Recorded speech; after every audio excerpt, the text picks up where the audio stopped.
Hello नमस्कार दोस्तों आप सभी लोगों का स्वागत है आपके अपने यूट्यूब चैनल में। दोस्तों आप सभी लोगों के लिए एक इम्पोर्टेंट इन्फॉर्मेशन आ रही है। बहुत बेहतरीन रिक्रूटमेंट आउट हुआ है गेल की तरफ से, gas authority of India limited की तरफ से। डिटेल में डिस्कस करेंगे क्या एलिजिबिलिटी क्राइटेरिया होने वाला है, किस बेसिस पर सिलेक्शन होने वाला है, क्या आपका सैलरी स्ट्रक्चर है, कैसे एग्ज़ाम होगा, क्या सिलेक्शन प्रोसीजर है, सब कुछ डिटेल में डिस्कस करेंगे।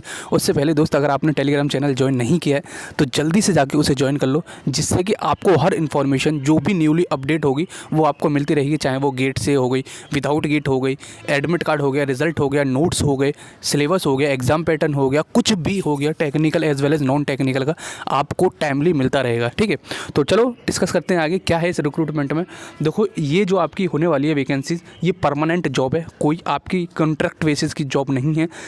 बहुत सारी ब्रांचेज एलिजिबल हैं। अगर आपने बीई बीटेक कर रखी है तो आप इसमें एलिजिबल हो जाते हो। Mechanical, electrical, civil, electronics and communication, safety officer और एचआर की भी जॉब है, सीए की भी जॉब है, सेफ्टी ऑफिसर की भी जॉब है। सब की डिटेल में डिस्कस करेंगे क्या क्या होने वाली है। सैलरी बेहतरीन होने वाली है, सब कुछ इतना अच्छा है। लेकिन एक इसमें ड्रॉक है दोस्त, आपको 1 साल का मिनिमम एक्सपीरियंस होना चाहिए, उसमें भी अप्रेंटिस काउंट नहीं होगी। पता नहीं ऐसा रिक्रूटमेंट क्यों निकालते हैं, फिर अप्रेंटिस ही क्यों कराई थी भाई साहब। फ्रेशर्स का टैग हटाने के लिए लोग अप्रेंटिस करते हैं, लेकिन इसमें क्लियरली मेंशन कर रखी है कि अगर आपने अप्रेंटिस कर रखी है तो भी आप इसमें एलिजिबल नहीं होने वाले हो।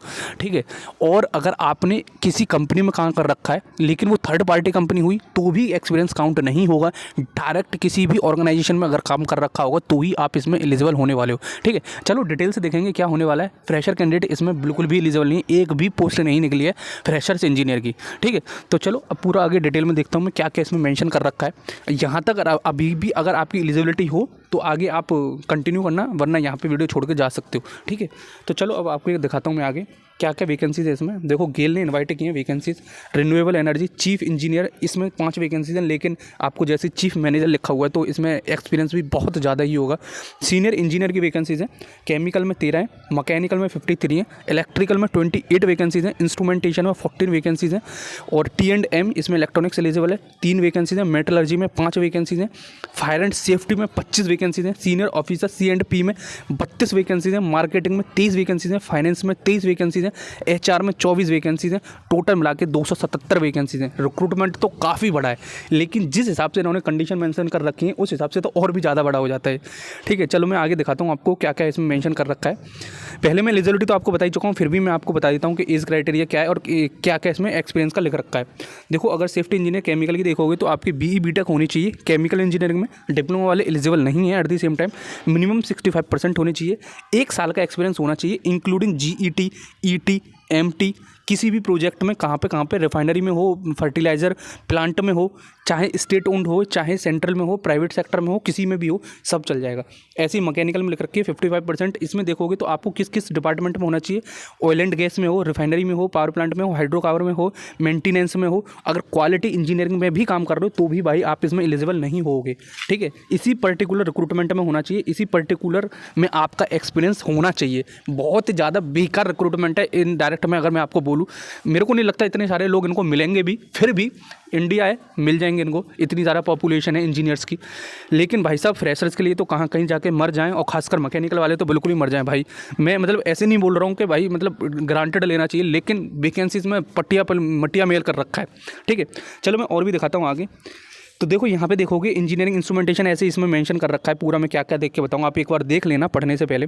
और सेफ्टी ऑफिसर की अगर आप पोस्ट देखोगे यहाँ पे जैसे दे रखा है इन्होंने सेफ्टी वाले की, तो उसमें आपको सेफ्टी का वो चाहिए सर्टिफिकेट, चाहे किसी भी ब्रांच से हो आप, mechanical, electrical, instrumentation, IT, computer science, electronics, civil, telecommunication 65% होनी चाहिए, लेकिन 1 साल का आपके पास में एक्सपीरियंस होना चाहिए, चाहे वो कॉन्ट्रैक्ट पर हो, चाहे वो कैसे भी हो। ठीक है, अब देखो जो मैं बता रहा था आपको एक्सपीरियंस रिलेटेड, वो क्या मेंशन था इसमें।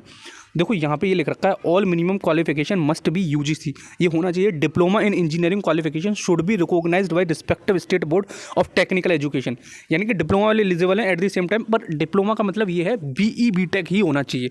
ठीक है, तो यहाँ मेंशन कर रखा है BE BTech हो रखा है। Engineering degree can be BE BTech BSc engineering. ठीक है, BSc भी हो सकती है, BSc भी एलिजिबल है। 5 साल का जिसका इंटीग्रेटेड कोर्स होता है BE BTech प्लस MTech, वो भी एलिजिबल हो जाएगा इसमें। ठीक है, और जो भी आपका एक्सपीरियंस एज क्राइटेरिया 2/2/2023 से काउंट किया जाएगा। एज 28 है for unreserved EWS। OBC SC ST को 5 साल और 3 साल का रिस्पेक्टिवली देखने को मिल जाएगा रिलैक्सेशन, तो उसमें कोई भी सोचने वाली बात नहीं बचती है। अपर एज क्राइटेरिया जैसे यहाँ लिख भी रखा है इन्होंने कि 5 साल का, 3 साल का और 10 साल का PWBD वाले कैंडिडेट्स को मिल जाएगा रिलैक्सेशन देखने को, ठीक है। तो इतना सब कुछ क्लियर हो जाता है। और मिनिमम एग्जीक्यूशन क्वालिफिकेशन वगैरह देखो, मैं जो आपको बता रहा था एक्सपीरियंस से रिलेटेड, वो यहाँ है। Experience of the candidate working on contract basis through impaneled agency contractor, those who have been deployed on contract basis by some other agencies, organization for working on project construction O&M और other activity will not be considered, ठीक है। तो उनको consider नहीं किया जाएगा। और देखो अप्रेंटिस की यहाँ लिख रखा है, industrial vocational apprentice training undergone as a part of course will not be considered as a minimum experience, ठीक है। तो ये एक्सपीरियंस काउंट नहीं होगा जो अप्रेंटिस कर रखे हैं। पता नहीं क्यों कर रखा है, वैसे तो कंपनीज ये बोलती हैं कि भैया अप्रेंटिस अगर आपने कर रखी है तो आप फ्रेशर का टैग आपसे हट जाएगा, लेकिन इसमें काउंट नहीं कर रखा है अनफॉर्चुनेटली, ठीक है। अब देखो सैलरी की बात करें तो यार सैलरी तो बहुत ही बेहतरीन मिलने वाली है, उसमें क्या ही सोचना है। इनिशियल पे आपका 60,000 है, और फिर इनिशियल है जब पहले दिन आप ज्वाइन करोगे तो उसी दिन से आपका 60,000 रुपये का पे स्टार्ट हो जाएगा। इन एन एवरेज आपके हैंड में 80 to 89,000 आपके हैंड में आने वाले हैं, ठीक है। तो ये सब कुछ यहाँ पे मेंशन कर रखा है, और एज लिमिट वगैरह सब कुछ दे रखा है। अब ये सिलेक्शन कैसे होगा, इसका सिलेक्शन देखो यार आपका होने वाला है पूरा का पूरा रिटन टेस्ट के बेसिस पे। अदर बेनिफिट्स भी हैं, वो भी आप देख लेना। एप्लीकेशन फीस है आपका 200 रुपये UR EWS और OBC के लिए, और SC ST कैंडिडेट के लिए कोई भी फीस नहीं है, फ्री है आपकी, ठीक है।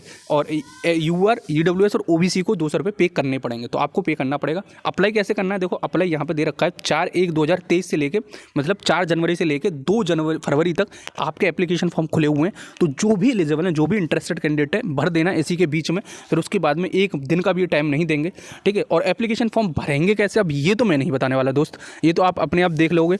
और इसका सिलेक्शन कैसे होने वाला है, सिलेक्शन प्रोसीजर क्या है, देखो यहाँ मेंशन कर रखा है कि सिलेक्शन प्रोसीजर क्या होने वाला है। कैंडिडेट जो भी होगा एलिजिबिलिटी वो फॉलो करनी पड़ेगी। उसके बाद में आपका पेपर होगा, यहाँ पे लिख भी रखा है सिलेक्शन प्रोसीजर। जो आपकी सीनियर ऑफिसर की पोस्ट है वहाँ पे आपका होगा फिजिकल एंड्योरेंस टेस्ट, इंटरव्यू, और फिर उसके बाद में सिलेक्शन कमेटी का, यानी कि ठीक है। तो इंटरव्यू के बेसिस पे आपका डायरेक्ट हो जाएगा। Selection process will involve group discussion और interview before the selection committee, ठीक है। तो आपका इसमें डायरेक्टली आपको पहले इंटरव्यू कंडक्ट कराया जाएगा, या फिर GD, दोनों में से कोई एक करा सकते हैं, वही आपका हो जाएगा, ठीक है। तो आई थिंक इतना क्लियर हो गया। अगर कोई भी कहीं भी कैसा भी डाउट हो तो भाई मेरे से पूछ लेना। वैसे मैंने आपको सब कुछ प्रोवाइड कर दिया है, आपको यहाँ पे फॉर्म देख लेना, जो भी आपके फॉर्म हो। वैसे लिंक मैं डिस्क्रिप्शन में डाल दूंगा, वहाँ जाकर डायरेक्टली आप ओपन करके रीडायरेक्ट हो जाओगे, ठीक है। चलो फिर मिलते हैं अगली वीडियो में, जब तक के लिए जय हिंद जय भारत।